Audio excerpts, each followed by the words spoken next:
ঢাকা মহানগর উত্তর দক্ষিণ সহ 4টি মহানগরে আংশিক আহ্বায়ক কমিটি গঠন করেছে বাংলাদেশ জাতীয়তাবাদী দল বিএনপি।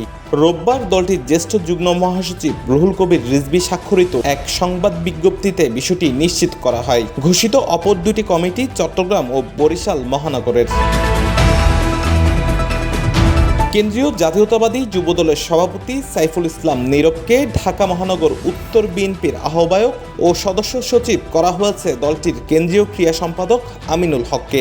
মহানগর দক্ষিণের বিএনপির আহ্বায়কের দায়িত্ব পেয়েছেন রফিকুল আলম মজনু, সদস্য সচিব তানবির আহমেদ রবিন।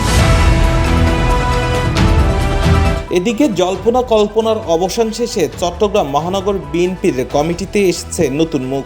দীর্ঘদিন দায়িত্বে থাকার পর এবার শাহাদাত বক্করের স্থলাভিষিক্ত হচ্ছেন এরশাদুল্লাহ ও সাবেক ছাত্রদল নেতা নাজিমুর রহমান। কমিটিতে তারা যথাক্রমে আহ্বায়ক ও সদস্য সচিবের দায়িত্ব পেয়েছেন। বরিশাল মহানগর বিএনপির আহ্বায়ক পদে আসেনি কোনো নতুন মুখ। সাবেক আহ্বায়ক মনিরুজ্জামান খান ফারুক নতুন কমিটির শীর্ষ পদে থাকছেন। সদস্য সচিব করা হয়েছে জিয়াউদ্দিন শিকদারকে।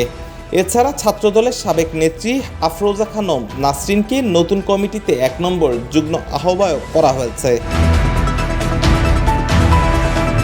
গেল 13 জুন বিলুপ্ত ঘোষণা করা হয় 4টি মহানগরের এই কমিটি। সরকার বিরোধী আন্দোলন আরও গতিশীল করতেই নতুন করে দল পুনর্গঠন করছে বিএনপি, এমন আলোচনা চলছে রাজনৈতিক মহলে। তবে দলটির মহাসচিব মির্জা ফখরুল ইসলাম আলমগীর বলছেন বিষয়টি দলের নিয়মিত সাংগঠনিক কর্মকাণ্ডের অংশ।